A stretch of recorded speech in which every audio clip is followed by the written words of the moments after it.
एक एक अभी वो एक और न्यूज आई है कि जैफ मोहम्मद नाम का पाकिस्तानी आदमी और नेहा नाम की हिंदू लड़की जो हैदराबाद की है, इंडिया की हैदराबाद की है, वो हिंदू है। ये दोनों दुबई के पॉपुलर शॉपिंग मॉल स्टोर में दोनों जॉब करते थे।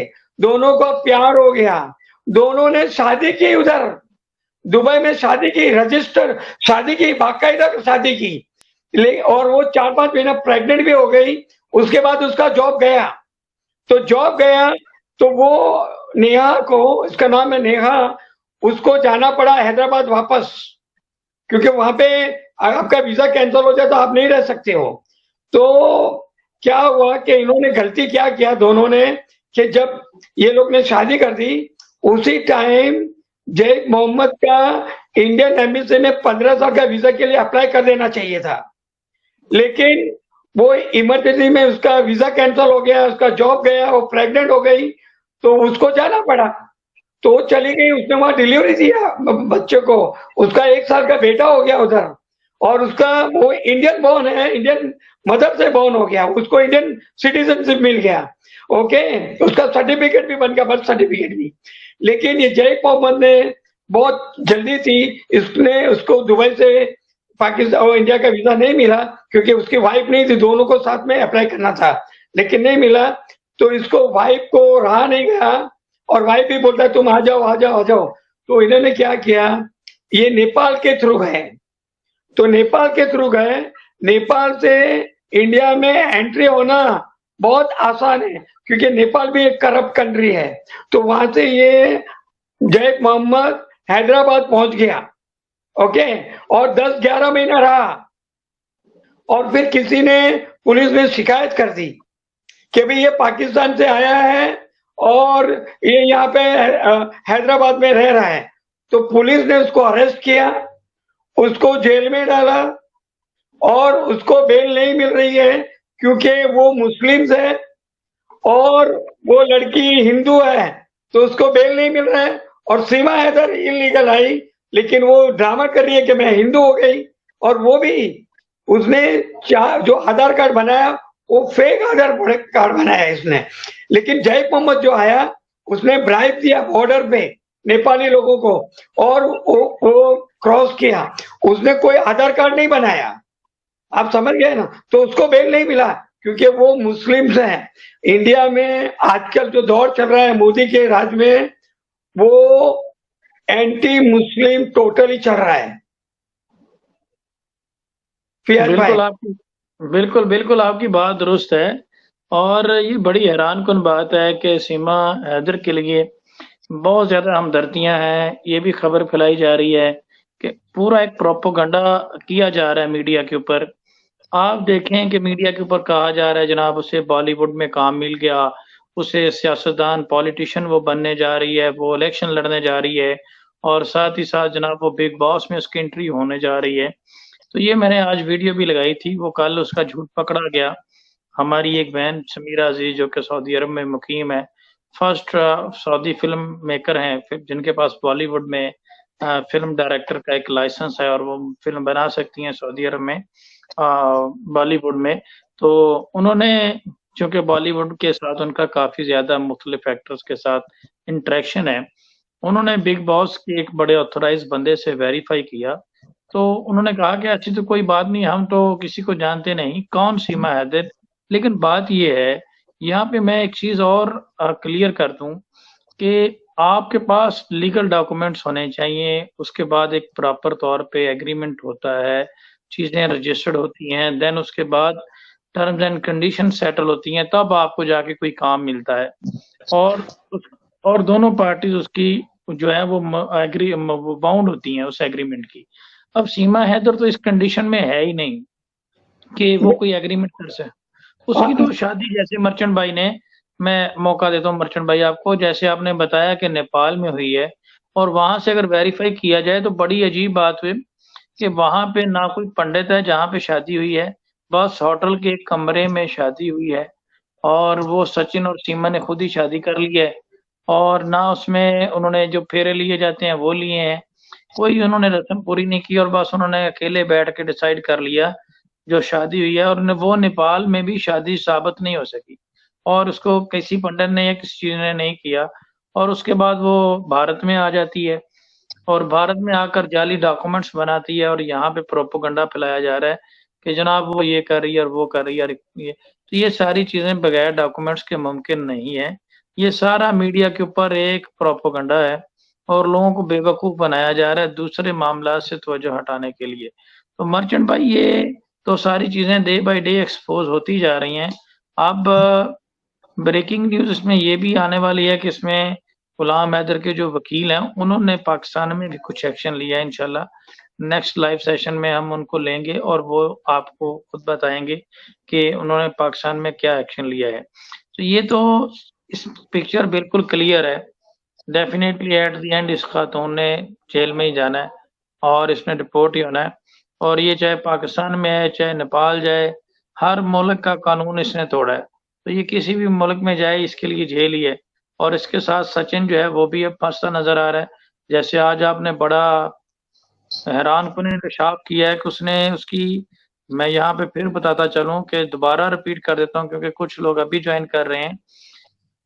मर्चेंट भाई से सचिन के पड़ोसियों ने, सचिन के दोस्तों ने राब्ता किया है और उन्होंने कहा है कि सचिन से जब उनका झगड़ा हुआ, क्योंकि सचिन उनको टाइम नहीं देता था, सारा दिन तो एपी सिंह को घर से बाहर निकाल देता है और खुद वो घर में बैठा रहता है, वो लपू सा चूसा वहां किसी काम का नहीं रह गया।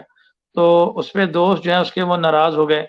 उसने कहा कि सीमा तुम्हें छोड़कर एपी सिंह ले जाएगा और तुम इसका कुछ करो। तो उसने कहा कि मैंने बहुत सी प्राइवेट वीडियो बना रखी हैं जिसके जरिए मैं सीमा हैदर को ब्लैकमेल करता हूँ और वो मुझे छोड़कर कभी नहीं जाएगी। तो ऐसी सूरत हाल में तो इसने एक और जुर्म कर दिया और बच्चे तो टोटली इसके पास गैर महफूज हैं मर्चेंट भाई जी। बिल्कुल, बच्चे तो अभी 18 साल के नीचे हैं। अभी तो भाई फयाज भाई, अभी तो ये एक ही बात हुई है ना, अभी आगे देखो क्या क्या राज खुलते हैं इसके अंदर के।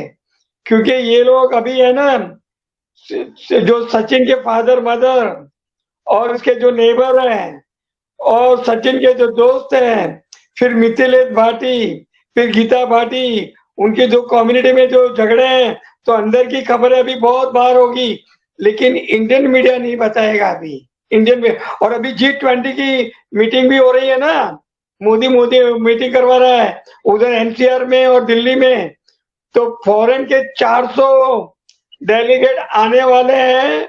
वहां भी इनकी बहुत बेइज्जती होने वाली है। अभी तो बहुत बेइज्जती होगी सीमा हैदर की।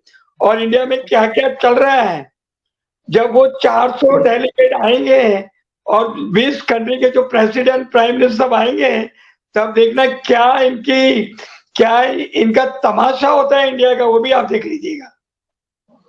बिल्कुल सही बात है। तो इस पे ये भारतीय मीडिया तो बिल्कुल ही पागल हो चुका है। मैं इस पे कहता हूँ हम बहुत दफा इनको ये चैलेंज कर चुके हैं मर्चेंट भाई कि ये हमारे साथ आए बैठें, हमें लाइव में लें। तो ये हमारे साथ क्यों नहीं आते? ये लपूसा चूसा हुआ आम जो है, ये हमारे साथ क्यों नहीं बैठते? क्या डर गए हमसे या क्या वजह है, ये क्यों नहीं आते? बिल्कुल आपसे डरे हुए हैं। पाकिस्तानी जितने भी यूट्यूबर हैं उनसे डरे हुए हैं, सचिन और उसके पेरेंट्स वगैरह।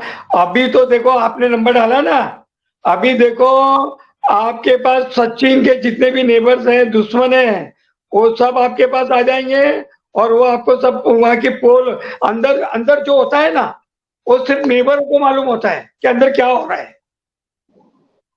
बिल्कुल सही बात है। अच्छा, मैंने यहाँ पे व्हाट्सएप अपना नंबर डाला है। मैं सब लोगों से रिक्वेस्ट करूंगा कि जो कोई भी मुझसे कांटेक्ट करना चाहता है, मेहरबानी फरमाकर वो मुझे जस्ट व्हाट्सएप वॉइस मैसेज करे। मैं हर किसी के वॉइस मैसेज का वो जवाब दे दिया करूंगा, क्योंकि अगर बहुत सारे फोन आएंगे तो फिर मैं जवाब नहीं दे पाऊंगा। अच्छा, तो मुझे फूड लवर आना चाहे तो ले लो उनको। जी जी। हाँ बोलिए। तो जी जी, तो मैं यही कह रहा था कि हर किसी के फिर मैं जवाब नहीं दे पाऊंगा, वो मुझे वॉइस मैसेज करें और हम इंशाल्लाह, मैंने लिंक नीचे शेयर कर दिया। अगर कोई शख्स किसी किस्म का इस केस के हवाले से सवाल करना चाहता है तो वो भी इन करे इसमें, कर सकता है, वो लिंक में हमें ज्वाइन भी कर सकता है। आप मर्चेंट भाई 2 मिनट के लिए गुफ्तगू जारी रखें। मैं हमारे एक दोस्त हैं डॉक्टर शुजात साहब, वो ज्वाइन करना चाह रहे हैं।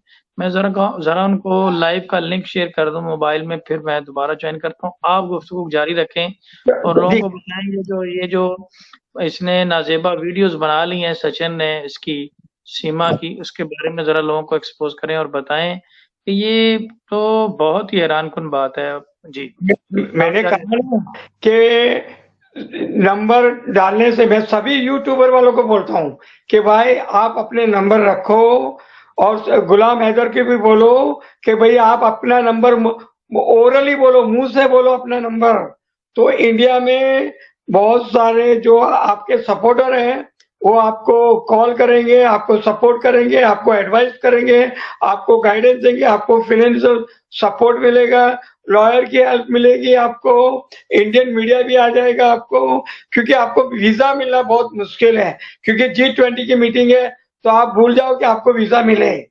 वीजा अगर आपको आना है तो आप नेपाल आ जाइए, तो नेपाल से आपको हो जाएगा।